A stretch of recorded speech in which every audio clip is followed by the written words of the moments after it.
Hello, Americans. I'm Kent McNall, and it's Constitution time.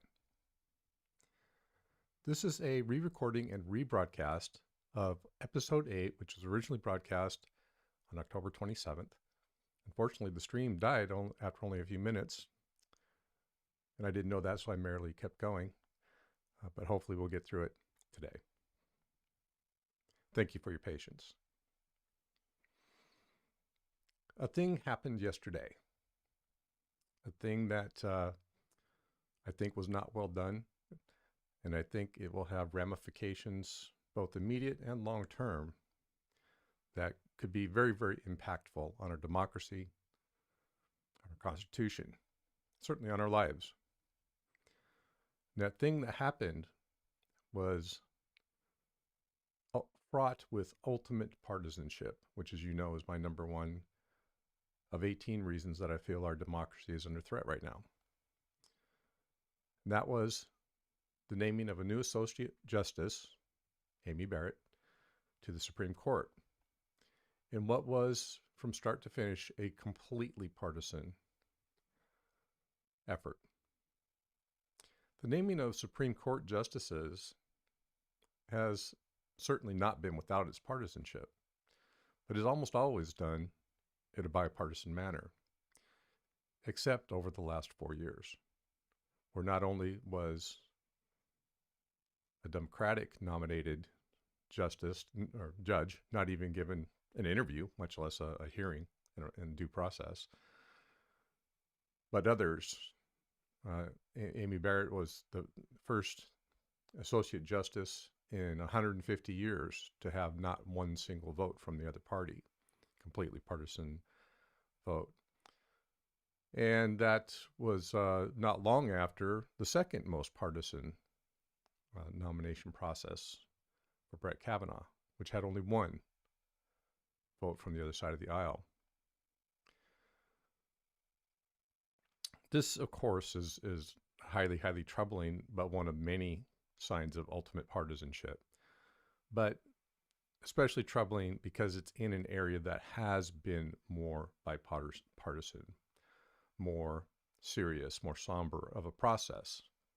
Everybody understands a lifetime job where neither the legislature, the executive, nor the people can do anything about that person once they're in that job.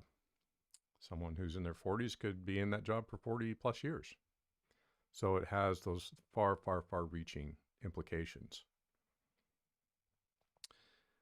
But I've talked about this on Constitution Time in the past, the flawed process, the destruction of congressional Senate norms and courtesies, and things that have never been written down but didn't have to be written down about, yes, you do need to actually take the president's nominated candidate and interview them and go through your process. And no, you can't just turn around on a dime the next time when it's your nominee. We talked about that. What I really want to talk about today is, by the way, you'll notice me looking down every once in a while to make sure the stream is still running. What I really want to talk about today is some of the ramifications that are coming right around the corner as we now have not only another Associate Justice who's been put in place through this very, I'm just going to use the word shady process, but also creates this very significant imbalance that has not existed on the Supreme Court for a long time. 6-3, one party's justices versus another party's justices. And here again, this is an area where usually, or often, I don't know if usually is the right term, the Supreme Court has overcome these imbalances because, you can't have a balanced 9-member court. You just can't. Unless you somehow get an independent in there, which is not too likely. But they've overcome it because they're supposed to overcome it. They're really not supposed to go in there and be partisans. But the reality is that they're not, they didn't, I don't believe that people, especially at that level of intellect and understanding of the law, they don't choose to be Republican and then step up to everything that that means. They have those natural beliefs, feelings, proclivities as human beings to feel one way or another about issues, about things like fiscal responsibility and humanity and how liberal they feel our country should be. Those are natural proclivities, and because of those proclivities, they became a Republican or a Democrat. But when they put on the robes, they're really supposed to be neither. But we all know that's not true, because if it were true, you wouldn't. If it weren't true, I should say, you wouldn't have frequent 5 from this side versus 4 from that side decisions. You'd have it. It'd be a little more mixed, you would think, but it's not. So they take those tendencies in with them. And the real concern that I have now is that, as has happened with so many things, the gas pedal has really been hit on that partisanship, and that we literally may have a truly partisan Supreme Court. And that will be around for a long, long time, which is why, the majority party in the Senate is celebrating so much. But that kind of imbalance, I don't think it's good for the country at all. I think it will lead to a lot of problems. So, literally in the next few weeks, some of those are going to come right to the fore, and in the form of cases, motions, decisions that the Supreme Court will be asked to make, in some cases improperly. For example, the Pennsylvania case they just decided on, which is not a federal case. And those fall into a few buckets that concern me greatly. So I'll try to go through them here in a few minutes' time. So one type of case that's going to come to the Supreme Court, and that's most concerning right now, is cases regarding the election. Now, we all know what happened in 2000. The Supreme Court decided in favor of a party, and that party became the ruling party that took the presidency. And I'm really not necessarily, that I believe that was a, Republican or right-wing court that chose to go with the right wing. I'm really not saying it was an improper decision, but it was a decision that was made and decided the presidency. And many such decisions could come along for this Supreme Court. And it's fairly hard to credit the idea that the same thing won't happen again. So whether it is, should votes be allowed because states are trying to be very safe and give people extra time to it's not even extra time. It's just saying things like, yes, if you mail your ballot in on time and it is received but not counted, it will be counted. Especially the monkey business that's going on with the U.S. Postal Service, you would think there would be a lot of room for states to keep their people safe. But we'll see what happens when those decisions are made. And certainly other types of cases, it's this executive's MO to sue and to drag things out and possibly drag them out where other constitutional decision processes would get kicked in. And all they have to do is delay. So that's one type of case that I'm very, very concerned about, the cases that actually involve the election. Second type of case I'm very worried about is cases that are coming that involve the executive. And those cases would come, they're already coming, there are already, access to tax returns by states that are coming to the court very soon. But if the executive loses this election, you can anticipate many cases coming before the court.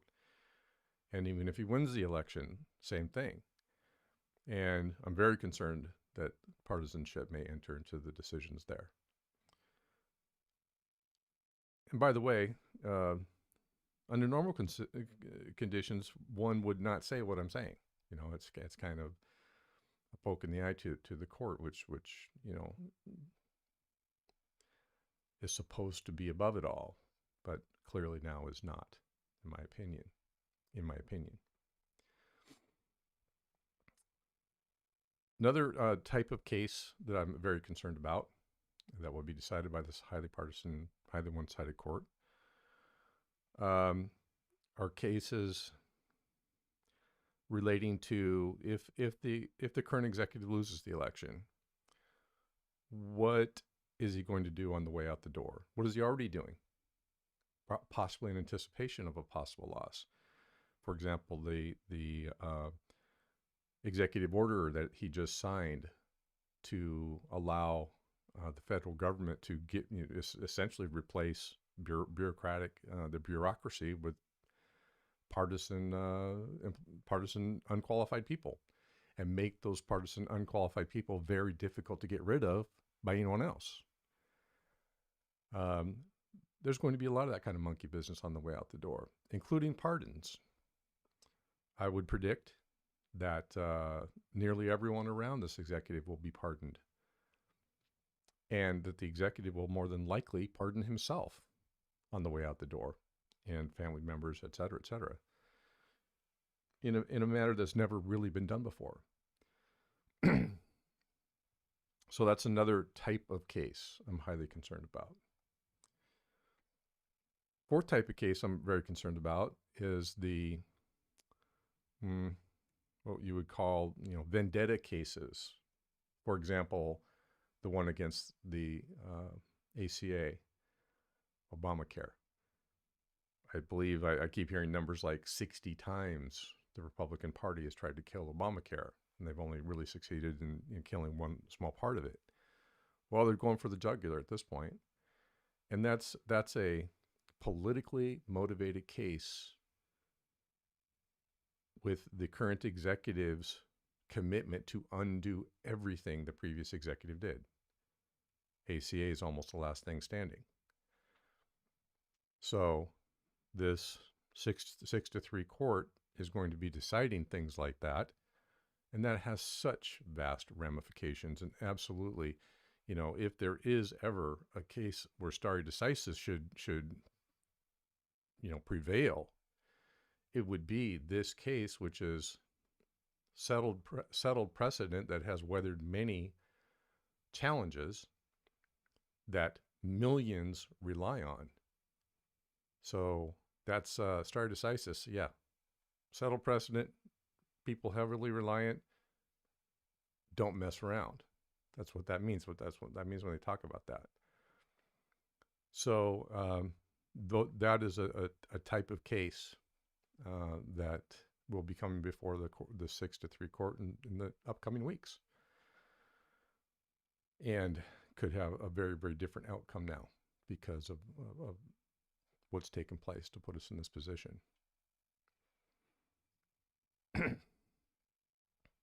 I'd love to give our new Associate Justice the benefit of the doubt, and I'd love to be proven wrong.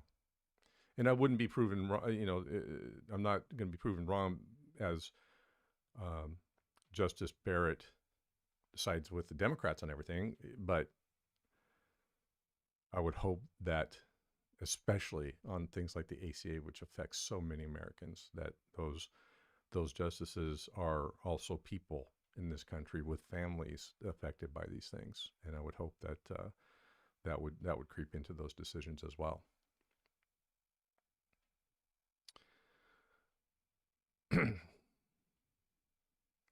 These are momentous times, and a lot of the fundamental quality of life that we have here is somewhat on the line, and will be very affected by this election, very affected by this court, very, very affected by this court for years and years to come. And the political prices are still to be paid as well. The Senate. And again, I talked the last time I spoke about this, that this didn't start with the current Senate. You know, Harry Reid opened this door when he wanted to make it easier for his party to get federal judges named, and Mitch McConnell has simply blown the door wide open. But that can continue, and will really continue to cause us a lot of problems if our elected officials can't get a handle on it. I certainly want to go on record and say that I wish the best for our new Associate Justice. I hope that she is successful in her job, as the person that she replaced was so successful in her job. Ruth Bader Ginsburg is very, very, very well thought of, but you may have noticed if you watched Amy Barrett's proceedings with the Senate, how many times she was quoted as the original person who said, you shouldn't say anything about your opinions on things you might rule on, and that kind of thing. So you never know where good and bad precedents are going to come from. Thank you very much, as always, for tuning in. And nothing but the best to you Americans as we come up on this very important election next week. Take care of yourself, steer clear of COVID, be safe, wear masks. We got to get rid of this thing. And we'll see you next time right here on Constitution Time.